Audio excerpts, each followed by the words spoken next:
bottom, and I'm gonna come up. And now I'm coming up like I'm going for a single, but now I'm gonna go hook on the inside ankle. I'm gonna be down by the ankle and the shin. Okay, there's a couple different concepts here. I'll cover them right now. All right, so if I'm here, I'm trying to protect myself. Even if I'm locked, I'm nice and tight. Okay, and if I say when I'm locked, it's turn. If I'm playing here in the body, butterfly it, or I'm here, if I lock, this is how I lock. Some guys lock like this. I don't think there's any pressure here. Bottom leg is on the bottom. Flex your ankles, curl your heels, drive that knee into the rib. Okay, and this can come down, but he's feeling a lot of impingement on the hip. And this will make it very difficult to kind of him move around. He won't feel so free. So this is how I'm playing my legs if I'm gonna cross. So if you do that cross, this is the way to do it. Just get a nice good bite, flex your ankles, and stay nice and tight. Because even a good head control here, this hurts him. So if I slap his head, that's gonna suck, and that's gonna create a reaction. And then when I see that reaction, he might grab my thigh, and then he grabs my thigh, and then I take his hand, and now he's playing the game. So pain compliance is always something you want to look for, always. Okay, so that's kind of what I'm doing with my leg there. Okay, back to where I was getting at. Okay, so same scenario here. Come forward a little bit, boss. Okay, so I'm playing the bottom game. Now what I'm going to do, I'm similar situation, like I'm going for that single, except I'm going to go for the ankle. So I'm here, I'm going to pull my foot, slip, keep my elbow in, boom. I'm going to start to come up, except now I'm going to reach for the ankle. So when I come up here, this foot's coming off and I'm grabbing the ankle. So if I grab by I don't know if you can see this here, if I grab by the shin, it's not going to, what you need? If I grab here, I can lift him pretty good, which can kind of keep the weight on his hand, but I don't have the ability to really torque the leg. So if I go towards the lower quarter, now I can start to rotate the leg. So there's times when you might go just for the shin.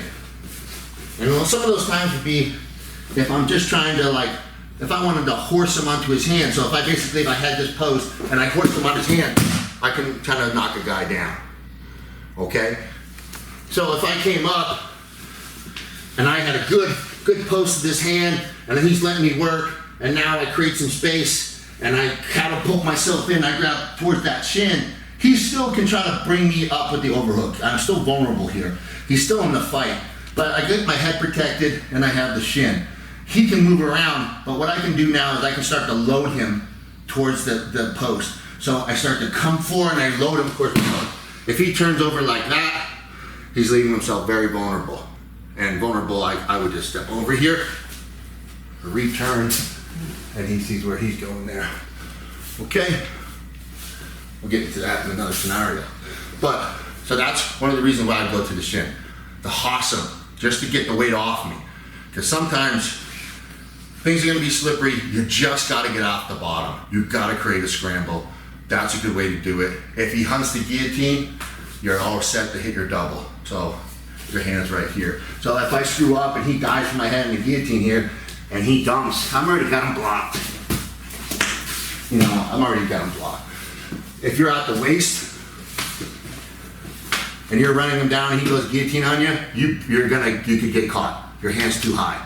So that's kind of some little details on that shin position.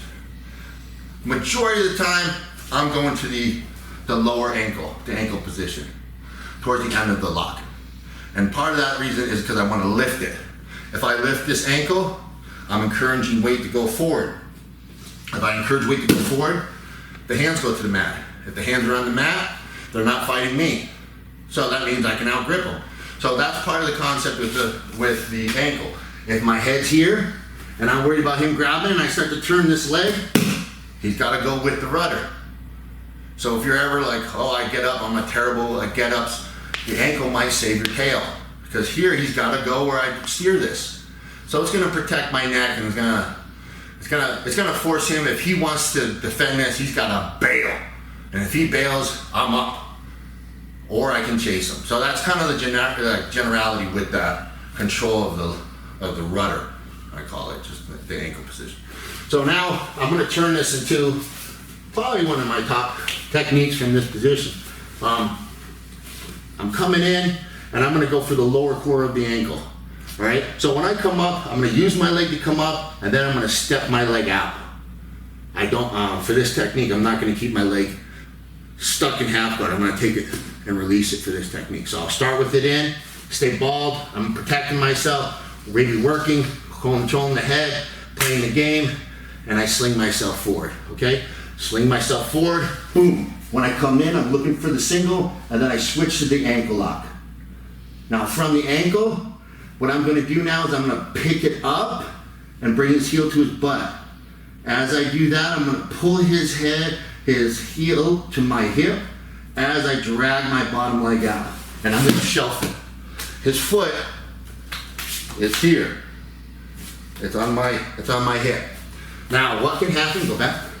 As I'm coming up, see if he has this overhook.